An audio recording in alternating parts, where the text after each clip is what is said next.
متولی ہیں حضرت قادریہ کے، جو اب ان کے بعد سید خالد ہیں، جو ابھی موجود ہیں، الحمدللہ ان کی حیاتی میں برکتیں نصیب فرمائے رضی اللہ عنہ۔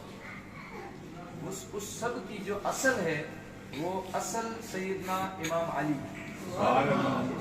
انہوں نے اس کی وجہ یہ بتائی، وجہ یہ ہے کہ ان کی جو والدہ ہے وہ والدہ سیدہ ام الخیر رضی اللہ عنہا، ان کا جو نسب ملتا ہے جا کے وہ سیدنا امام علی رضا سے مل کر امام الحسین سے جا کے جس سے وہ سیدنا علی اور آگے حضور تک۔ اب یہ ہم جہاں آج آئے ہیں امام الحسین، تو محبوب سبحانی کا جو سارا نسب آتا ہے والدہ کی طرف سے وہ امام حسین تک آتا ہے، اور والد کی طرف سے امام الحسن کی طرف جاتا ہے۔ تو منبع و مرکز یعنی جا کے حسنین کریمین تک رکتا ہے، ان سے آگے سیدہ و مولا علی آتا ہے۔ انشاءاللہ پھر ہم آگے مولا علی تک جائیں گے۔ ہماری ترتیب بڑی خوبصورت ہے انشاءاللہ۔ اللہ تبارک و تعالیٰ نے قرآن کریم میں مختصر ایک بات کروں گا کہ قرآن کریم میں حضرت آدم علیہ السلام کے دو بیٹوں کا قصہ بیان کرتے ہوئے آقا کریم علیہ السلام کو حکم فرمایا کہ وَاتْلُو عَلَيْهِمْ نَبَأَ ابْنَيْ آدَمَ بِالْحَقِّ۔ اے میرے حبیب، اے میرے محبوب صلی اللہ علیہ وسلم، ان کے اوپر، ان لوگوں کو، امت کو، آدم کے علیہ السلام ان کے دو بیٹوں کا کھلا کھلا واقعہ اور جو ان کا قصہ ہے کھرا کھرا وہ حق کے ساتھ بتا دیجیے۔ سبحان اللہ۔ وہ بیٹے کون ہیں؟ ایک حضرت حابیل ہے جس کو قتل کرنے والا قابیل، دو بھائی۔ بہرحال وہ پہلا قتل ہوا، وہ اس طرح کہ حضرت آدم علیہ السلام چلے گئے مکہ اور پیچھے کہا کہ بھائی کا خیال رکھنا، تو قابیل نے کہا ہاں میں خیال رکھوں، اور اسے حسد تھا، اس پر بڑی عنایت تھی اپنے بھائی حابیل سے۔ بہرحال قصہ طویل ہے۔ حضرت آدم جب گئے تو اس نے اسے بھائی کو قتل کر دیا۔ حضرت آدم واپس آئے، آپ کو پتہ چلا، آپ کو یہ خبر تھی کہ اسی نے کیا۔ پھر آپ تفسیر ابن کثیر جو حرمین میں پڑھائی جاتی ہے، حرمین میں پڑھائی جاتی ہے، اس کے علاوہ بھی جو تفاسیر ہے ابن منصور میں بھی یہ روایت موجود ہے۔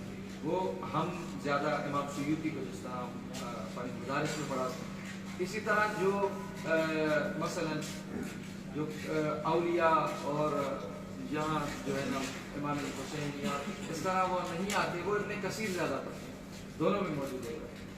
تو وہاں کیا ہے کہ اس واقعے کے بعد حضرت آدم علیہ السلام کو اتنا غم اور دکھ پہنچا، بقا آدم 100 عام حزن۔ آدم علیہ السلام 100 سال تک اس غم میں صرف بیٹھے نہیں، خاموش نہیں، بلکہ روتے رہے۔ کس غم میں؟ کہ میرا لخت جگر، میرا بیٹا شہید کر دیا گیا۔ 100 سال آدم علیہ السلام روتے رہے، اور رب کریم نے فرمایا وَاتْلُو عَلَيْهِمْ نَبَأَ ابْنَيْ آدَمَ بِالْحَقِّ۔ ان کے اوپر آدم علیہ السلام کے بیٹوں کا قصہ، کھلا کھلا قصہ بیان کروا دیجیے حق کے ساتھ۔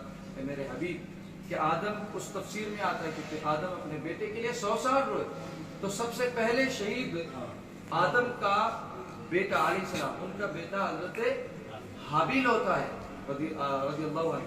وہ جب شہید ہوتا ہے تو آدم علیہ السلام 100 سال روتے ہیں، ٹھیک ہے؟ اور آپ جس کے پاس آج آئے ہیں وہ مصطفیٰ ان کو اپنا بیٹا کہتے تھے۔ امام حسین کو اپنا بیٹا کہتے تھے، امام الحسن کو اپنا بیٹا کہتے تھے، حالانکہ نواسے تھے، لیکن اللہ اکبر، یا رسول اللہ، حق چاہیے، یا علی،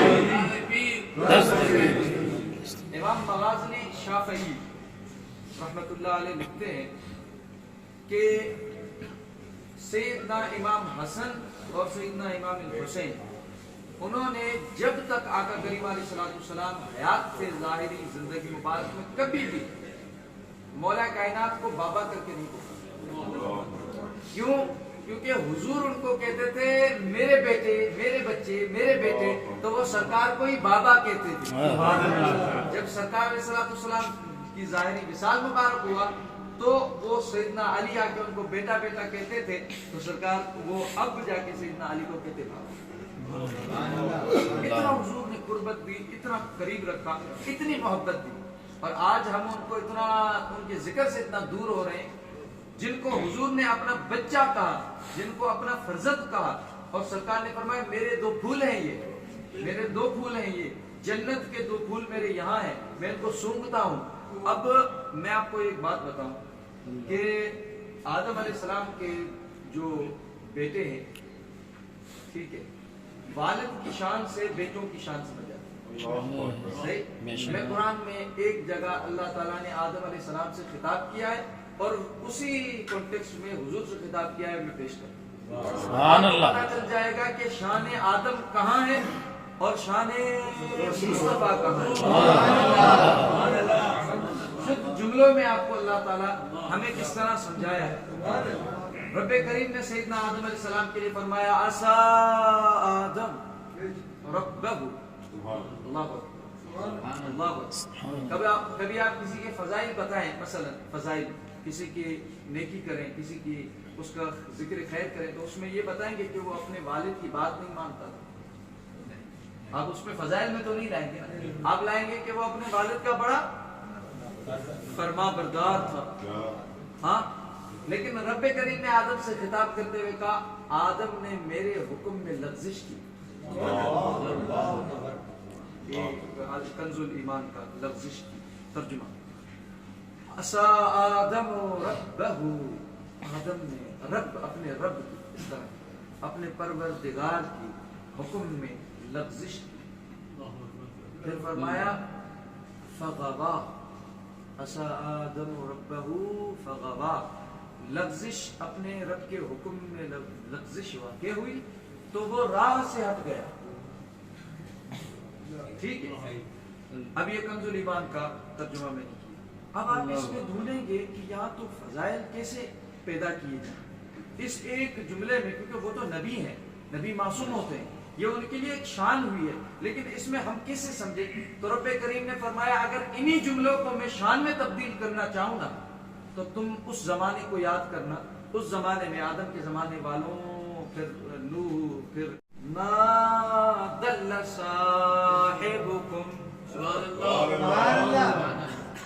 ما دل صاحبکم وما غوا. آدم کے لیے کہا فغوا، وہ راہ سے ہٹا، اور حبیب کے لیے کہا وما غوا. نہیں، ایک گھڑی بھی یہ بات نہ سوچنا میرے حبیب کے لیے، ایک گھڑی بھی آدم فغوا ابو البشر، آدم فغوا، اور حبیب سید البشر ما غوا. فرمایا کہ سنو، ما دل صاحبکم، آدم کے جو امتی تھے ان کا صاحب آدم تھا. ٹھیک ہے، نوح کے امتی تھے، ان کا صاحب، ان کا آقا وہ نوح تھا علیہ السلام. اور ابراہیم علیہ السلام کے امتیوں کا صاحب خلیل اللہ تھا. اور عیسیٰ علیہ السلام کے جو بھی صاحب، ان کا ان امتیوں کا صاحب روح اللہ ہے. موسیٰ علیہ السلام کے امتیوں کا صاحب کریم اللہ ہے. لیکن تم خوش نصیبو، تمہارا جو صاحب ہے ما دل صاحبکم، ایک گھڑی کے لیے بھی تمہارا صاحب جو ہے حبیب اللہ ہے، وہ ایک گھڑی کے لیے بھی راہ سے ہٹا نہیں ہے.